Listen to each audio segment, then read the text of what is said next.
Bem-vindos ao podcast Repense, Explorando Comportamentos. Você já se perguntou por que tomamos certas decisões, como nos relacionamos com os outros e como moldamos as nossas vidas? Se você está curioso para explorar a complexidade do comportamento humano e descobrir maneiras de melhorar sua própria vida, este é o lugar certo. Bem-vindos a mais um episódio do podcast Repense. Eu sempre esqueço de dizer, e hoje eu vou dizer no início: se inscreva no nosso canal, ative o sininho, está passando na sua tela o nosso WhatsApp, encaminhe sugestões, ou se você tem uma experiência ou adquiriu uma sabedoria de vida, profissional ou como pessoa, e quer fazer parte do nosso programa, entre em contato com a nossa produção, que a produção vai dar um retorno para você. Hoje estamos aqui com a ilustre professora Isiara Mieres Caruso, professora, escritora, artista plástica e cheia de coisa para contar para gente, cheia de experiência de vida e com um astral fantástico, que talvez seja a principal troca que ela venha fazer conosco. Bem-vinda, Isiara. Com muito carinho, com ótimas lembranças de tantos anos que a gente foi colega como professores no Bom Conselho, né? E bacana acompanhar a tua caminhada. Essa caminhada lúdica que, como a gente estava conversando antes, parece que é uma grande carência nas nossas vidas, né? Muito. Então, Isiara, diz para nós assim, qual a origem do livro ou o porquê deste livro? Bom, este livro tem uma origem inesperada, vamos dizer assim, né? Foi uma coisa que apareceu. Eu morava num lugar para fora e uma vizinha minha tinha um galinho que cantava todo dia, né? Então ele de manhã cantava, de tarde cantava, de noite cantava. E eu achava aquilo muito estranho, mas botei nele o nome de galo cantor, né? Para mim ele era o galo cantor. E, bom, passou o tempo, eu mudei de casa. Numa outra casa que eu fui morar, tinha um galo como esse, cantava de manhã, de tarde, de noite, de madrugada, cantava todo dia. Eu digo, não pode ser, isso é para eu fazer uma poesia. No livro tem a poesia do galo cantor. Né? Então, ele canta de manhã, canta de noite, canta todo dia. Né? E aí daí apareceu o cocorote, que apareceu primeiro como um galinho que cantava fora de hora. Né? E o cocorote saiu do nome do Pavarotti, porque na história eu pensei fazer ele um galo cantor. Né? Então daí vem o cocorote. Sim. E assim apareceu esse livro aí, que para mim foi um desafio e uma coisa muito importante, porque eu não queria fazer uma historinha, eu queria fazer uma história que envolvesse aquela pessoa, né? A pessoa do galo. Né? E com seus traumas, por que ele cantava? Essa foi a minha primeira pergunta. Por que ele canta todo dia? O que ele tem? E aí eu comecei a imaginar, né? Por que alguém faria uma coisa repetidamente todo dia por alguma coisa seria? Imaginação, tu acha que é algo salutar nas nossas vidas? Essencial. É quase como vitamina A, vitamina B, tu tem que ter imaginação. Né? Então talvez esteja nos faltando imaginar um pouco algumas coisas. A tua literatura provoca uma viagem. São viagens saudáveis. Sim. A nossa vida, como a gente já tem bastante tempo, né, já viveu várias coisas, se nota que as pessoas se põem num rol onde elas estão proibidas de imaginar, se divertir, achar tudo bom, cantar, pular. Virar criança é feio. Então para mim tem essa essência, né, a questão da história, mais ou menos, né? Alguém que canta, que faz, que não. Então parte por aí. A minha imaginação é essa. Eu acho que a literatura, para criança ou para adulto, ela tem que desenvolver a imaginação, ser lúdica. Não pode ser apenas uma coisa né, que feche na pessoa. Que é a coisa que nós mais fazemos no mundo adulto. A gente faz no mundo adulto e às vezes a gente quer que a nossa criança faça. Se eu me levar lá para o ano que eu comecei a lecionar, primeiro ano, em 1968, foi o meu primeiro ano de professora, as crianças não podiam falar na sala de aula. Não podiam levantar, tinham que pedir licença para ir no banheiro. E teve uma escola que eu trabalhei e não podia ir no banheiro. E da seguida tinha criança fazendo xixi na cadeira. Então essa questão, eu acho que é o que eu buscava. Eu cheguei a brigar em algumas escolas e não pode ser assim. Como que uma criança não vai ao banheiro se é necessário, é físico. Essas coisas assim é que foram me levando por esse caminho mais... Interessante, porque a gente desenvolveu uma contenção urinária, né, para cumprir compromissos. Compromisso, claro. Tanto que nós temos alguns problemas de saúde que aparecem em virtude disso. E Ziara, eu notei, não sei se tu concorda, que o ponto central do livro é o socorro. É o socorro. É o socorro. Foi a palavra que eu imaginei naquele cara, que o Galo dizia, que eu comecei, tipo, por que ele grita socorro, né? Então, esse foi a partida de tudo. Eu comecei a fazer ele voltar a ser criança, como seria essa infância, como seria a vida dele. E fui criando, eu usei a minha imaginação, né? Porque eu acho que nós temos que usar a imaginação. Não é só para fantasia. A fantasia é importante na vida da gente. As pessoas adultas não querem mais fantasiar. Querem ali pegar o salário no mês. Mas a gente não está dando conta de só trabalhar com a realidade, né? E não pode dar conta, né? Tu tem que ficar meio cocorote até, né? Quer dizer que a gente adoece que nem ele meio que adoeceu ali e precisou procurar uma ajuda. Ah, com certeza. A gente adoece em função desse embotamento, né? A gente vai se fechando, se fechando, se fechando. Quando tu vê, cadê o espaço para mim? Não tem. Tu te fecha numa coisa que é o que tu é visto pelos outros. Não. Isso é uma coisa que eu acho importante. Tem muita gente que se move pelo que aparece para os outros. Vão achar feio que eu faça isso. Vão achar feio que a gente faz aqui. Até eu faço um pouco disso. Né? Isso é muito ruim para nós. Quem é a Isiara? A Isiara é uma guria. Né? Ela é uma guria que cresceu, que virou mãe, que virou professora, que virou avó, porque eu sou avó. Né? Mas que tem assim um jeito de viver que eu acho que eu me analiso assim, né? Eu procuro não fazer esse fechamento aqui, né? Eu gosto de fazer, de brincar, de cantar, de fazer coisas que me deixem bem, que eu me sinta bem, né? Então eu sou uma pessoa, uma mulher adulta que não tem idade. Me pergunta quantos anos que eu tenho, que eu vou responder de acordo com a idade de quem me pergunta. Né? Se uma criança me pergunta quantos anos tu tem, eu digo, quantos anos tu me dá? Ele me diz, tanto, tanto, tanto, tanto. Alguns dizem 8, olha, estou próximo. Então eu costumo brinco com a minha neta de 7, eu viro criança de 7. Então tu chega na minha casa, o dia que ela está lá, tem uma amarelinha feita no chão com fita adesiva, ela pulando, eu pulando, depois a gente se diz, agora tem que ser com um pé só, e outra ela me diz, vó, agora tem que ser de 4 pés. Então tu tem que sair, e eu vou. Né? E sento no chão. Uma senhora da minha idade que senta no chão para levantar é um desastre. Eu aprendi a levantar. E adivinha como é que eu levanto? Como um elefante. Aí tu vai ter que descobrir como é que é. Eu mais ou menos faço uma ideia. Mas eu acho que já fica uma dica para quem está nos vendo e nos ouvindo. Depois que tu passou doenta, vai dar um jeitinho de aprender como é que se levanta. Levanta para não fazer aquilo. Ai, não posso, tem que agarrar. Não, eu tenho que levantar com honra, né? Um pezinho ali, tá. Eu levanto como elefante, depois tu vai ter que descobrir como é que é. Tá bom, nós vamos ficar com essa tarefa. Isiara, tu acha que se a gente tivesse mais momentos lúdicos, nós poderíamos estar melhores? Com certeza. Isso nem precisa muito, assim, para quem sabe como eu vivo, assim, eu brinco bastante, né? Eu tenho momentos que eu me fecho para fazer meu trabalho, eu fico quieta lá no canto e fico metida ali. Mas o lúdico é importante, né? Para mim é como eu digo, é vitamina. Se tu começa a ficar muito adulto, pira, vai pro psiquiatra.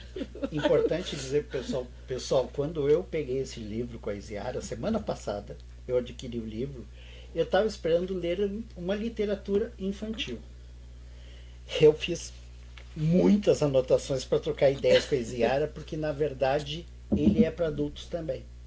Ele faz uma analogia comportamental e de alguns aspectos que nós vamos abordar aqui que são muito interessantes. Um deles é a necessidade do lúdico nas nossas vidas, né?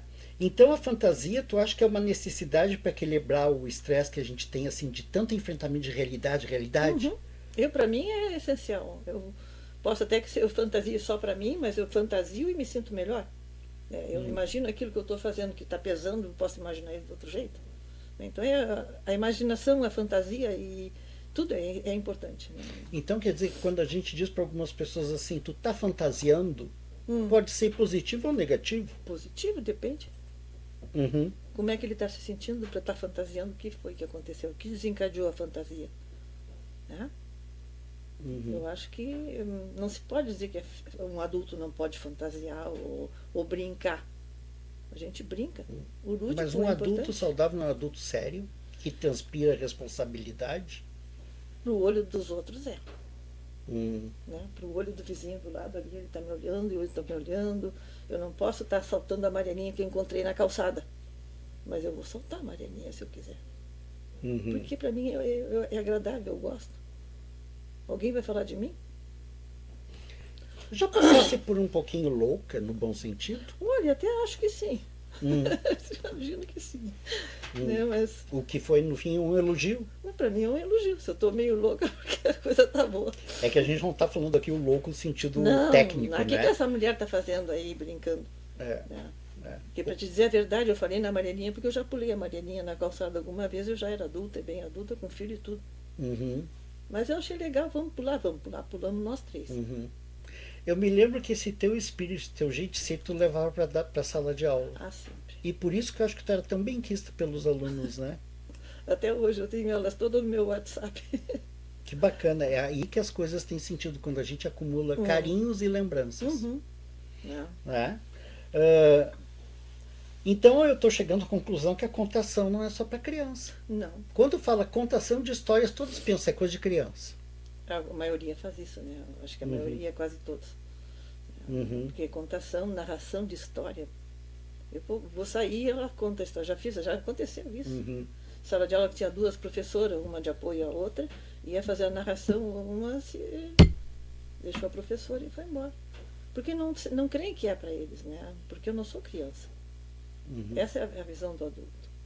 Eu não sou criança. E no fundo a gente tem a nossa criança.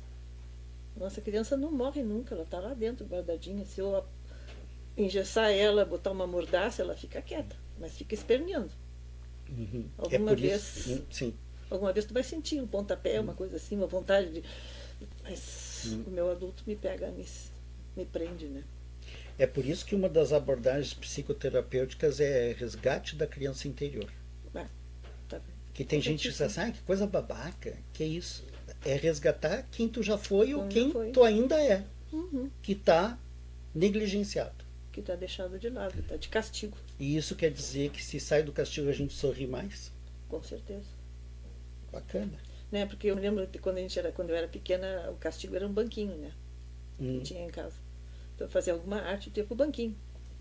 E eu ia muito seguido pro banquinho. Meus dois irmãos fugiam e eu ficava pegando a arte toda e ia pro banquinho. Aí eu já me acostumava, né? Eu estava no banquinho, já ia direto, nem precisava dizer nada. E do lado do banquinho foi onde eu conheci tomada de luz.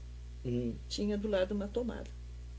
E eu ficava olhando aqueles dois buraquinhos ali. Né? Um dia eu digo, meti o dedo, meio um choque, mas era aquele meu lugar de ficar de castigo, mas eu estava brincando também, né? Desde lá tu tá ligada. Estou ligada na tomada, em onde o 220, que era 110. Aqui. Quer dizer que tu é culpada de ter mudado as nossas tomadas? Um pouco, sim. Aquilo aí, Rio Grande era 110 tudo. E Ziara, por que tu acha que a gente acabou abandonando a nossa criança? Eu acho que o adulto abandona a criança em função o que o outro vai dizer. Né? Eu às vezes me pego nessa. Eu vou botar isso aqui. Mas o que vão dizer de mim se eu estou com isso aqui? E deixo, troco de roupa. Eu faço muito seguido isso. Ainda estou engatinhando nessa parte. Está evoluindo. Estou crescendo. Né? Então, tenho vontade de botar uma tal coisa e vou lá e boto. Não, mas o que vão dizer? Ainda me pego com essa. Tem que falar com esse psiquiatra aqui, que eu acho que Não, depois eu vou mostrar para vocês o psiquiatra da história. Mas é isso que faz com que as pessoas deixem o lúdico, a imaginação, aquilo que me faz bem, que é brincar de ser criança. E a gente vai deixando de lado porque o que os outros vão dizer. Eu vou perder o meu papel na sociedade, esse papel que eu tenho de senhora de 74 respeitável. Respeitável. Uma senhora de 74 anos. Que para todo mundo é uma senhora assim, não é assim pulando uma orelhinha. Sim. Né? E essa é a questão do que a gente deixa, o adulto deixa de ser. Eu me formei engenheiro, o engenheiro não pode fazer isso, não pode fazer isso, não pode fazer aquilo. Um dos pontos centrais do livro que me chamou a atenção é essa questão que parece que nós temos que ocupar papéis. Nós temos na nossa sociedade hoje discussões muito contemporâneas de questão de quem tu tem que ser. E se tu não for a pessoa que é esperada pela maioria, tu tem que te agrupar, te identificar e te denominar de alguma forma. Com certeza. Tu acha que nominar é uma necessidade? Eu acho que não. Mas o que a sociedade pede é isso, né? Tu é aquela pessoa que a sociedade quer que tu seja. Sendo professora, tu não pode ser uma professora maluquinha. Porque tu vai parar num livro de história. Sim, com certeza. Sim, tá, entendi. Tu não pode ser um psicólogo divertido que possa... Não, tu vai sair da casinha que é onde se coloca, né? Eu tenho a casinha aqui que é do professor, eu tenho a casinha do médico, a casinha do engenheiro. E quando o cara se forma, pum, lá dentro. Não anda feio, olha bem, vê o que tu vai fazer. Eu ouço isso de algumas pessoas que eu atendo, chega e diz assim, como é diferente contigo, né? Os outros que eu conversava não eram assim. E é porque eu me envolvo. Eu acho que é porque eu me envolvo. Com certeza. Eu me torno cúmplice da história daquela não pessoa fica e passo a participar. Aquele que está lá olhando assim. Não. E não. E olhando para o relógio. E olhando para o relógio. Eu não conseguiria. Eu fui numa psicóloga dessa. E eu fui 13 e desisti. Não tem. Eu sentava, falava e a próxima tal dia. Que isso? O que tu vai fazer comigo? Então essas coisas é que te colocam na casinha essa do personagem que tu tem que fazer. Né? É, porque ser adulto é parar de colorir e de brincar, né? Com certeza. Tá? Eu faço várias atividades no consultório e uma delas é desenhar às vezes com adultos. Quando eu acho que tem a ver, porque às vezes nem se faz isso. E eles sempre assim, eu vou voltar a ser criança. Eu digo, olha, eu tenho lápis de cor, giz de cera, várias cera, lápis de cera e várias coisas. Nós vamos brincar. Claro. Né? Tem que brincar. Porque a gente está precisando se redescobrir, mas se redescobrir de uma forma saudável como o Galo fez. Como o Galo fez. É aquele mergulho, tu tem que ter coragem de fazer aquele mergulho dentro de ti e buscar as coisas boas que tu gostava de fazer. Né? E a gente deixa as coisas boas fora. Então quer dizer que a gente se autonegligencia? Com certeza. E que aquela história que a gente está sempre culpando os outros. É pra tirar a culpa da gente. Pode ser. Sabe aquela coisa assim, ó, tu pega assim, ó. Essa não é minha, toma pra ti. Tu passa pro outro. Né? A gente brinca, às vezes, tava lembrando agora, tu falou eu te fiz assim, quando o meu guri mais velho, que tem 52 anos hoje, ele foi meu aluno na 2ª série. Eu fui professora dos meus 2 filhos de 3, porque o meu irmão mais novo também dei aula para ele. Então todo mundo na aula ficava aquela coisa assim, se atirava. Eu digo, vamos parar com essa preguiça, que tá todo mundo com preguiça, porque tá. E estavam trabalhando. Eu digo, bom, hoje nós vamos fazer uma coisa, nós vamos prender essa preguiça. Aí eu pegava assim, fazia eles assim, tá aqui. Botava na mesa e durex. Não deixe esse durex sair daí, senão a preguiça vai embora de novo, nós vamos ficar preguiçosos. E gastei um monte de rolo de durex na sala de aula para tirar a preguiça. E a gente costuma tirar na gente o que tem e bota no outro, acho que combina mais com o dono disso aqui. Tu é assim. Quer dizer que tu trocasse o padrão mental através de uma técnica com o durex. Com o durex.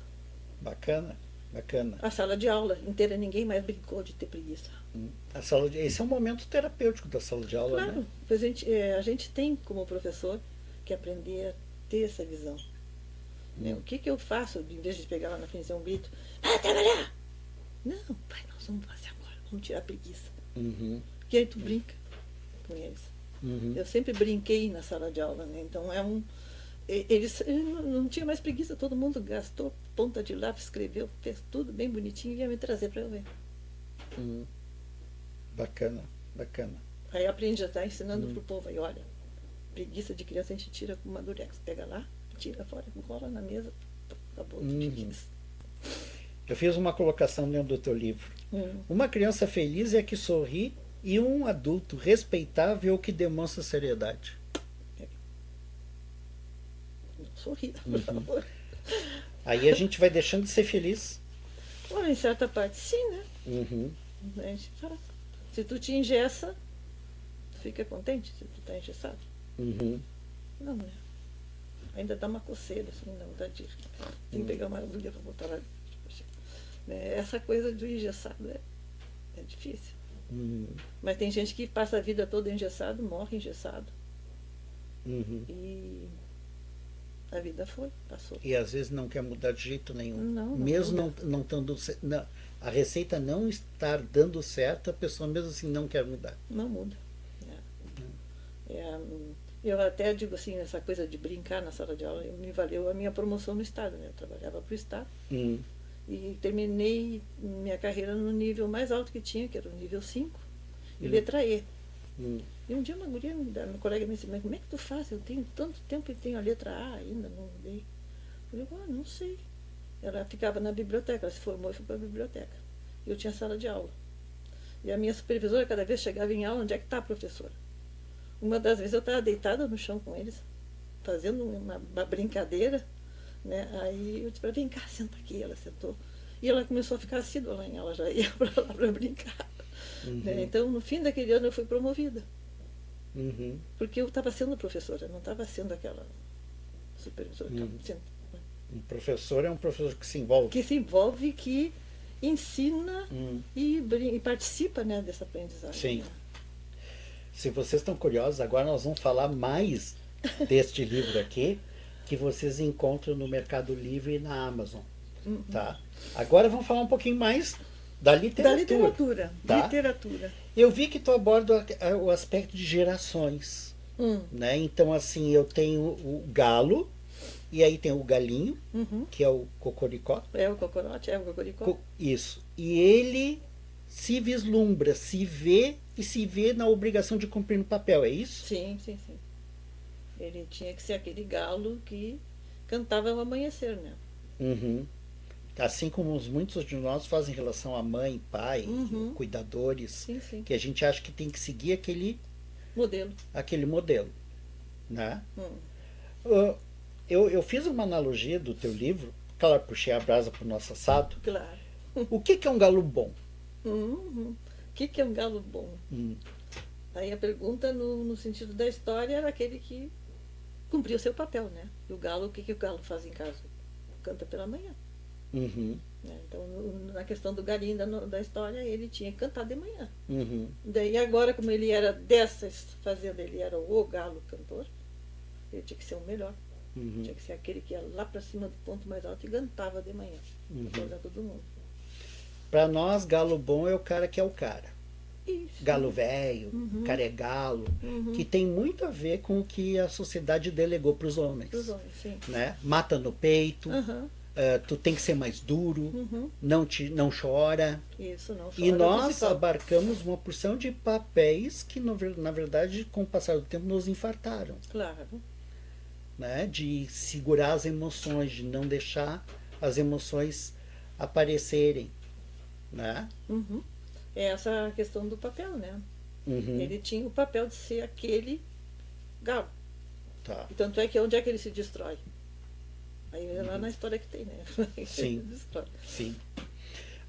Tu aborda um outro aspecto no livro que eu achei muito importante, a importância da comunidade.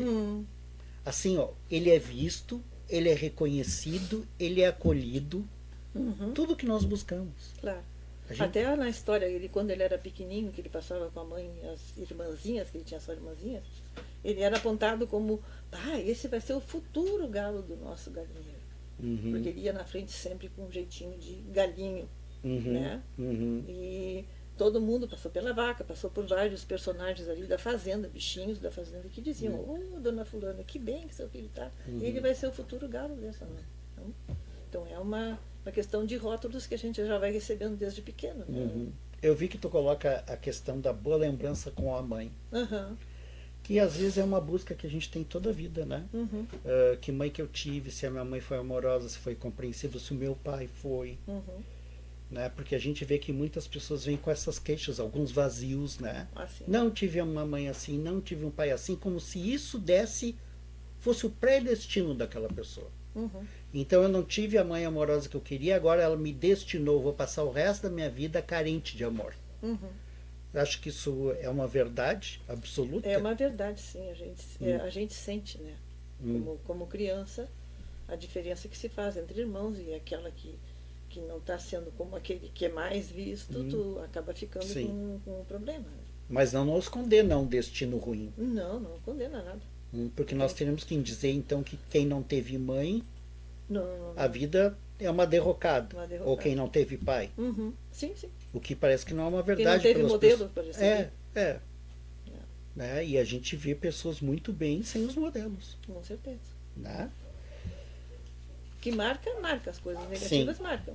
Uhum. Tu tem que lutar, né, para fazer elas Uhum. deixarem de estar. Mas é um. O nosso protagonista da história entra numa crise existencial. Ah, sim. Em que ele tem que procurar um psiquiatra. Eu vou mostrar para vocês porque o psiquiatra tá algo. E por que ele criou a crise, né? Saiu uma crise porque no próprio galinheiro ele encontrou um galinho cantando já. Esse é o psiquiatra. Olha que interessante o psiquiatra. Tá? Para vocês verem assim o quanto essa história é rica em detalhes e valores, né? O psiquiatra chama atenção. Se a gente não está lendo, a gente vai ler porque viu o psiquiatra. Né? Por que ele. Tu acha que foi legal ele ter humildade de pedir socorro? Eu acho que foi super importante para ele, né? Foi a questão, desencadeou toda dentro do galinheiro quando ele se sentiu ameaçado por outro, né? Que poderia vir no lugar dele, né? E aí, o que aconteceu? Bem assim, não foi ele que indicou. O dono dele, do galinheiro, que gostava muito dele, viu ele deprimido e disse, mas tu tem que ir ao médico, não pode ficar assim. E levou ele no médico. Ele quase enlouqueceu o médico e o médico mandou ele para o psiquiatra. Né? E aí o psiquiatra tentou trabalhar com ele foi. Né? Mas quando foi ao médico ele encontrou a solução do problema, que eu não vou contar, depois tem que ler. Tá, claro, não pode dar spoiler não. aqui. Né? Mas é que tu tá sempre falando nele, eu tô sempre me lembrando de pessoas. Né? A gente, às vezes, o nosso corpo sinaliza, porque aquilo que a gente não fala, o corpo fala, né? Ele se pronuncia, e a gente vai ao médico, faz exame, toma remédio, mas a gente não se resgata. A gente não faz autoconhecimento. E a gente continua adoecendo e tomando medicação. Né? Porque eu não estou curando aquilo que precisa curar. Né? É por aí. Né? Então, assim, ele teve lá o problema dele, que vocês vão ver depois, e precisou procurar. E né? Tratou o problema. Um dos aspectos também que eu achei bacana é o seguinte: quando a gente se compara aos outros que têm sucesso, a nossa autoestima fica comprometida. Por que a gente faz tanto isso? É uma coisa, digo, a questão dos sentimentos, né? De por que eu não estou naquele lugar e o outro está. Eu sou tão ruim assim que eu não consigo ser aquilo que o outro é. É um pouco da chamada inveja, né? Ou eu queria estar no lugar dele. E eu acho que é por aí, a falta de, ou até um medo de competir com outras pessoas que são melhores do que eu não me sinto igual a ela, não sou tão boa como ela. Que é uma coisa que todos nós conhecemos, né? Conhecemos bem. Ninguém tem uma autoestima sempre preservada. Não tem, não. Não temos, eu não tenho.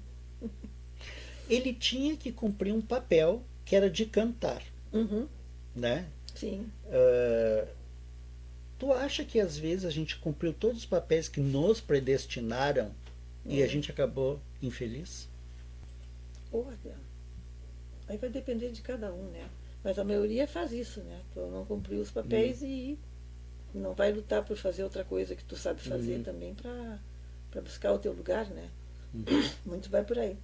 Porque assim, eu não sei como me julgaram muito, né, dos outros como professora, mas sempre fui considerada uma boa professora. Me aposentei, achei que estava bem. Eu não fiquei lutando ainda para ser melhor do que muitas outras. Eu fui fazer o que eu sei fazer, que era escrever, né? Eu fui buscar. E fui me aperfeiçoar. Eu não parei no tempo. Isso tu estuda até hoje, né, Estudo até hoje. Tem muita gente assim, mas para que tu está fazendo... Eu acabei de me matricular na PUC para fazer uma faculdade de neurociência. Na educação, neurociência na educação. Porque eu acho que isso aí é importante, eu ter conhecimento, até para eu escrever, de conhecer como é que a criança aprende, como é que é a questão. E eu já fiz fiz literatura infantil agora há pouco, especialização, porque eu necessitava saber mais coisas. Uhum. E eu gostaria de saber fazer. Mas não para que alguém me ponha num pedestal e dizer, oh, ela é isso, é aquilo. A maioria não sabe o que eu tenho de feito de curso. Mas eu faço. Se eu estudar, se eu ganhar bem, se eu constituir família e sustentar minha família, eu fiz o que me predestinaram. Com certeza. E isso é igual a felicidade? Depende da tua visão de felicidade também, né? Pode ser que felicidade para muita gente seja ter o carro do ano, a roupa mais bonita, o sapato mais bonito da moda. E outros, como eu penso, a felicidade é estar viva e ser feliz da minha maneira. Eu sou feliz. Tenho tudo o que eu queria, que eu quero. Não precisa ser o carro do último modelo, a roupa do último modelo. Precisa ter aquilo que eu acho que é bom para mim, né, para eu ser feliz. Eu vi que ele ganhou apoio da comunidade. Ganhou. Foi um dos grandes movimentos que alavancou para ele resgatar a saúde dele. Uhum. Foi o apoio da comunidade. Sim, sim. Que é uma coisa que nós não temos, a gente vive tão sozinho, tão isolado, né? Sim, sim. Mas a maioria, por exemplo, no meu caso, a gente vive a vida da gente, né? Eu vivo a minha vida envolvida com a minha família, né? Vivendo para mim, para eles, e fazendo as coisas. Tu vive em 2 países, né, Isiara? Pra lá e pra cá.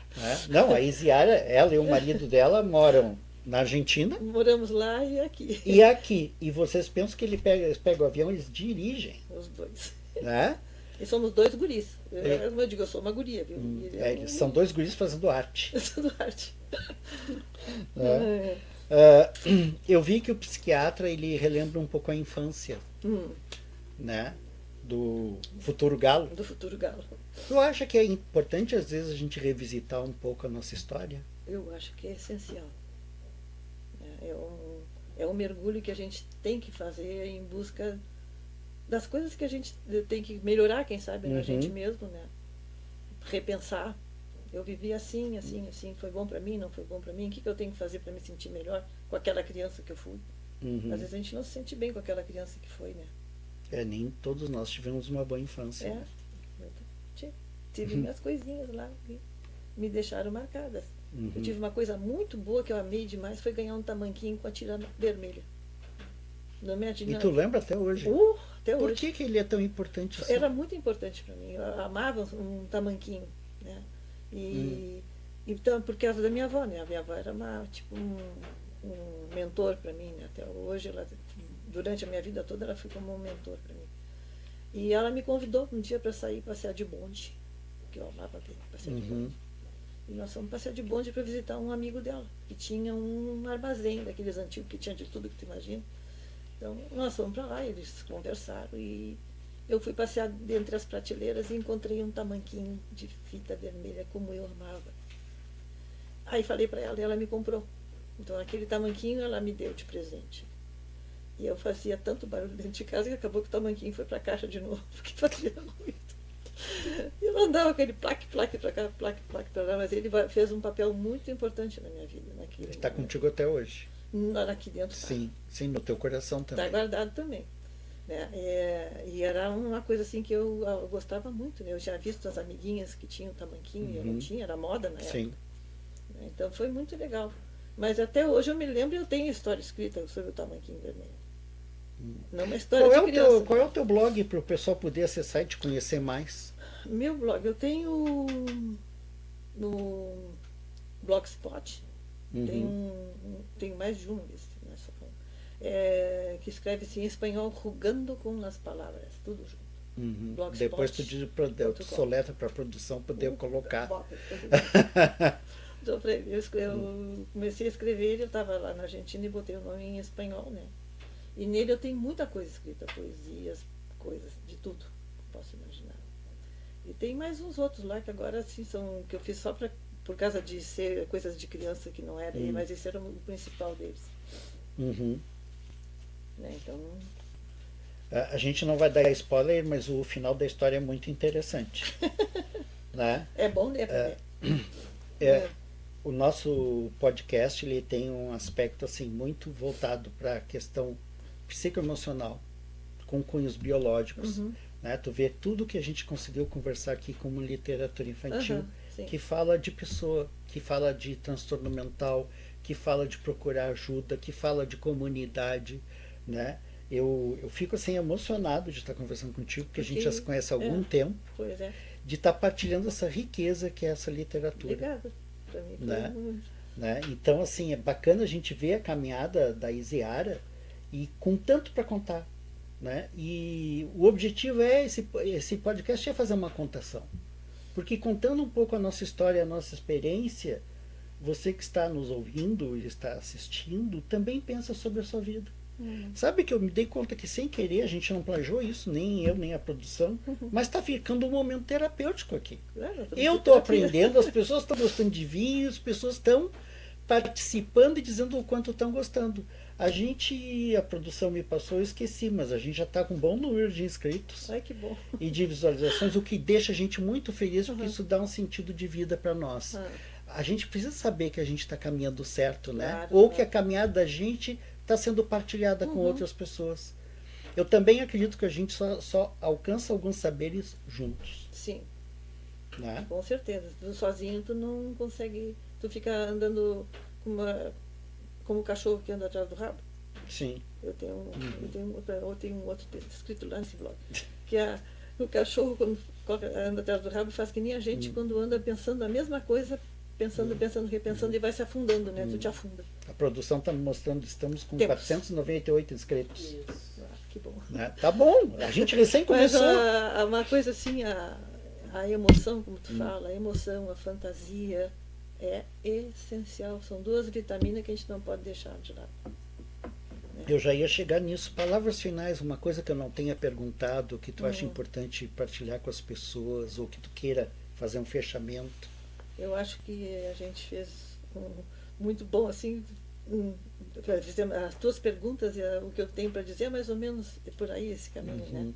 E eu acho que a gente não pode deixar essas coisas da criança da gente de lado. A gente não pode enterrar ela antes de falecer, né? A gente tem que estar com ela viva sempre.